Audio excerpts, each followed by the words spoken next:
Mr. President, members of the Security Council, Excellency, we have now entered the second year of this horrific conflict, and the region is on the verge of yet another serious escalation. The violence in the occupied Palestinian territory and wider regions shows no signs of abating. Just yesterday in Gaza, Israeli forces struck a building in Beit Lahia, leaving at least 60 Palestinians killed, including at least 25 children, according to preliminary figures provided by Gaza Ministry of Health. This strike is yet another in a deadly series of recent mass casualty incidents in the northern part of the Gaza Strip. We are witnessing not only a horrific humanitarian nightmare, but a rapidly accelerating and unraveling of the prospects for a sustainable resolution to this conflict. Last week, I was again in Gaza Strip, and what I witnessed defies imagination. In the southern part of the Strip, I saw the sheer magnitude of the devastation this war has inflicted on the population. I saw immense destruction of residential buildings, roads, hospitals, and schools. I saw thousands of living in makeshift tents with nowhere else to go as winter is approaching. Let me add, Mr. President, anecdotally, that on the way from the crossing into Gaza up to the Japanese health compound in Khan Yunis, in and out of the Strip, I could only count 2 buildings, 2, that were not totally or partly destroyed.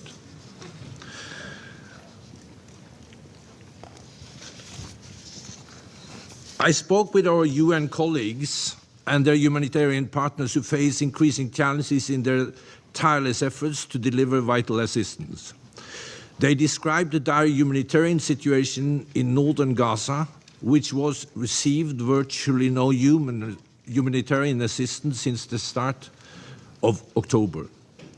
I heard also from Palestinian NGOs whose demands were very clear. The war must end. Civilians must be protected and they must be able to access assistance to meet their basic needs. And even in the face of just trying to survive, they recognize that there must be a kind of political solution here for the conflict to end, the occupation. In Israel, I've also heard, and repeatedly, the cries of victims. The 7th of this month was a grim marker of Hamas' horrific attack in Israel that terrorized the population and marked a year of captivity for hostages still held in Gaza in unbearable condition, denied ICRC visits, and their fates unknown. For them as well, this nightmare must end.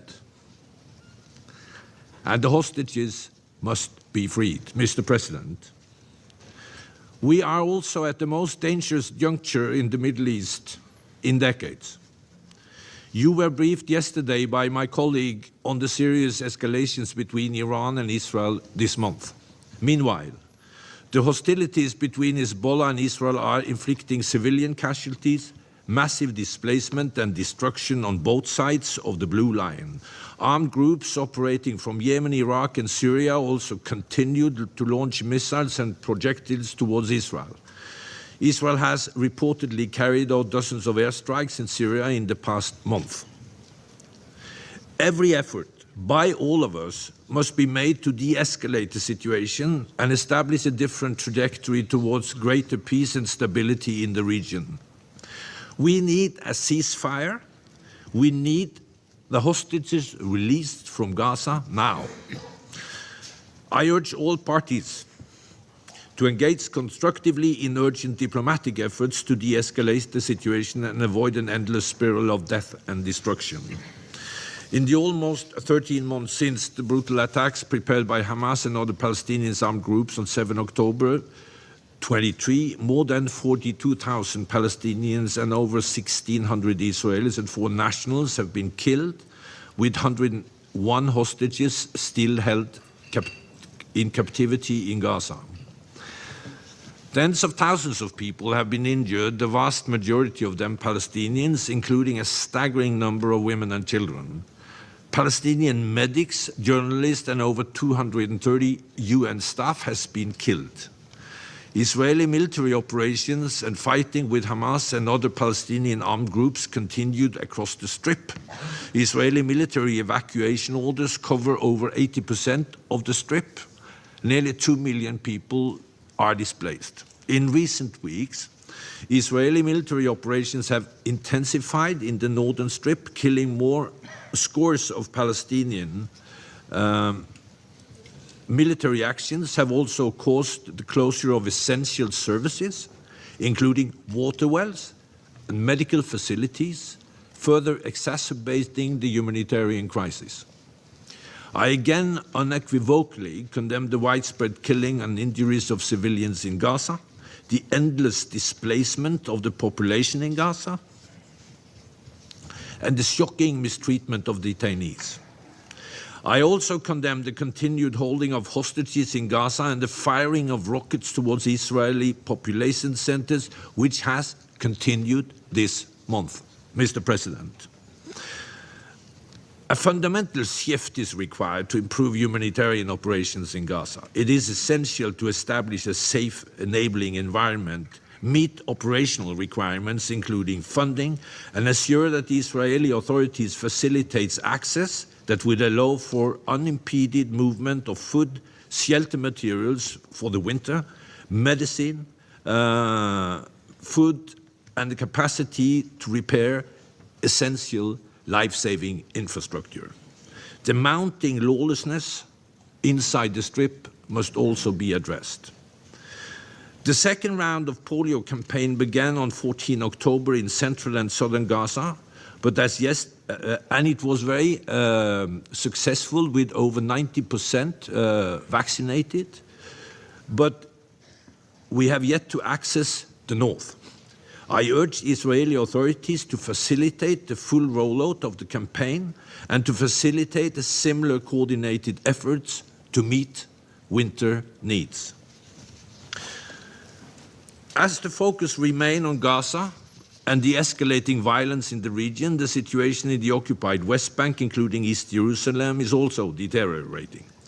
Violence continued at alarming levels, having intensified since the conflict in Gaza began.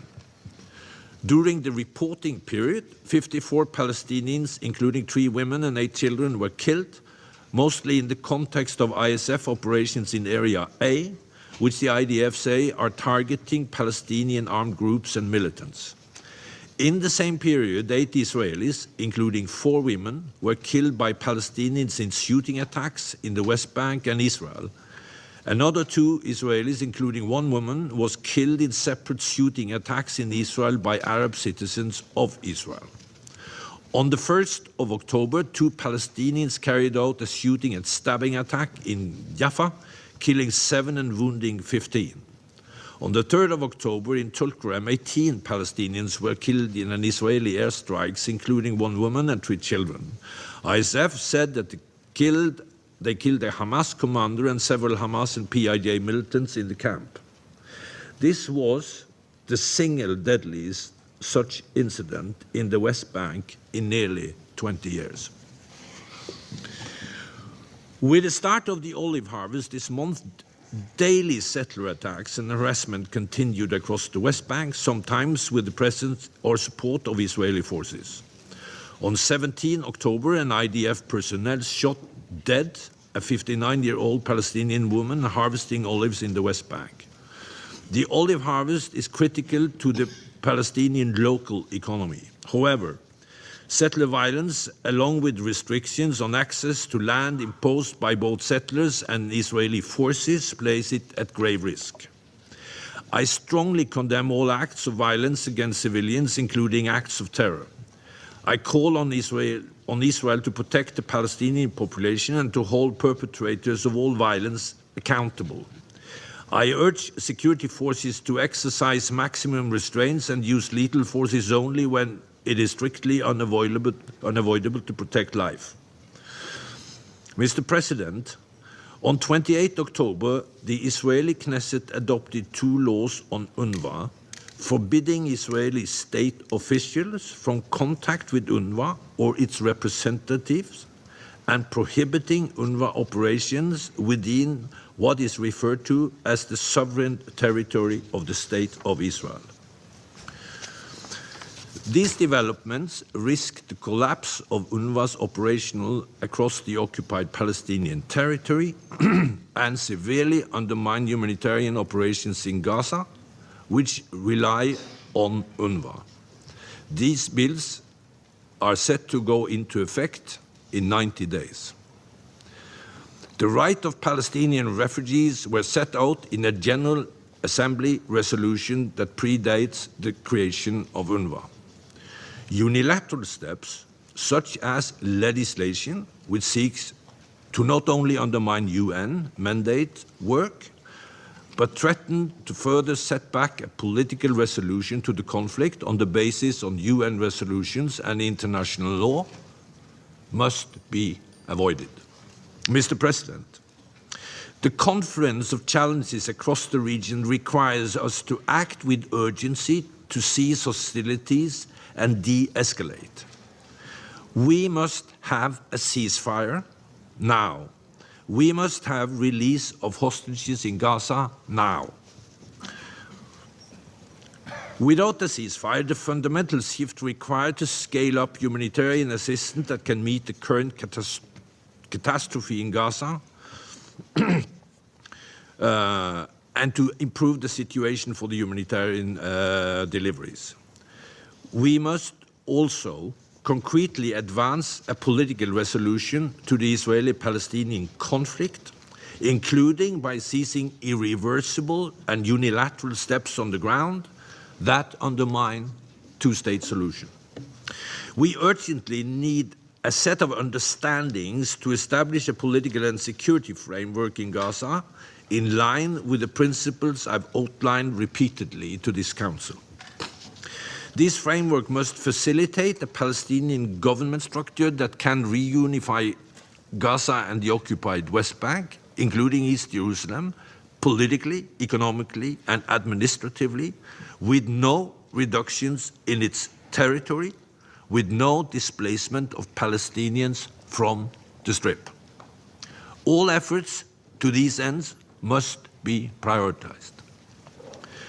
I'm very concerned that facts on the ground are being established that will undermine these core principles for years to come. This includes the attempt by Israel to dismantle UNRWA. I have repeatedly said there can be no long-term solution in Gaza that is not political. There must be a path to the end of the occupation and achieve a two-state solution. Mr. President, finally, Israelis and Palestinians don't deserve this unrelenting conflict that has ruined countless lives.